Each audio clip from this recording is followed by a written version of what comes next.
The final topic of this module is another short one, as it's less relevant to all types of design projects, and some of these you might never have to worry about. Icon fonts were, and still might be for some, a hack we use to maintain and display a group of icons. An icon font is a font that contains exclusively icon glyphs rather than alphanumeric glyphs. I haven't used this approach in years, but some developers and teams still prefer it. Basically, as a designer, you would design all icons in separate frames. You would then export them as you or the developer might do today, before or after handoff. You would then upload them to a website tool that helps you build the icon font from all the exported SVGs. I used Icomoon, but I know that there are other options if you're interested in building your icon font. Basically, instead of managing multiple icon sources when a website loads, a single icon font can be generated and loaded once the user visits the website. You can then use icons on a live website through special entity codes.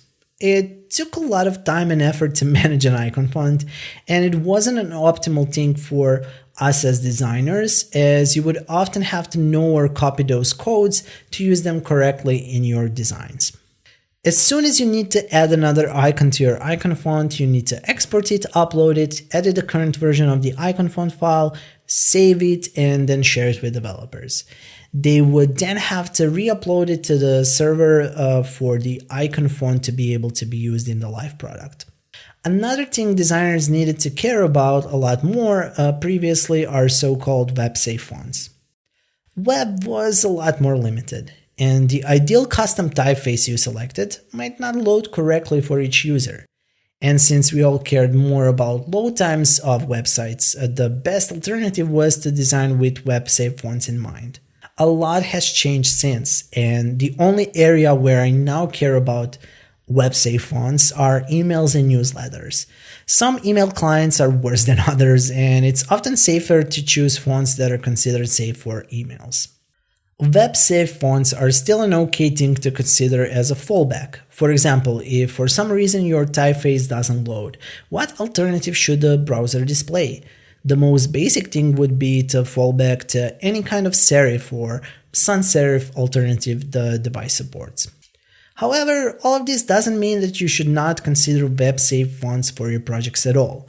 Typefaces like Times New Roman and Georgia are both okay serif typefaces that don't affect your website's loading time. Sometimes, that can be a major factor in your decision. In any case, you shouldn't have too many weights and typefaces loaded into your project. Each new one is a new web font file that needs to be loaded for users. So, if you're using a custom typeface on your website, check for web font support and licensing. A developer won't be using OTF or TTF font files. They will require a web font format. If you can use only 2 weights in your project, it can be significantly better than using 4 when thinking about load times. Again, it might not be possible for each project, but generally, if you're using semi-bold weight only for buttons, could you try bold or regular instead if you're using those already? It might be a compromise worth considering. Lastly, when it comes to custom typefaces, test them on different devices. Some web fonts don't render as well on some Windows machines as they do on Macs, for example. It doesn't happen often, and it can sometimes be better with updates done to the code. But if your design works well for you on the Mac you're designing on and renders awfully for 60+% of the users of the website you're designing, it might be better to look for alternative choices.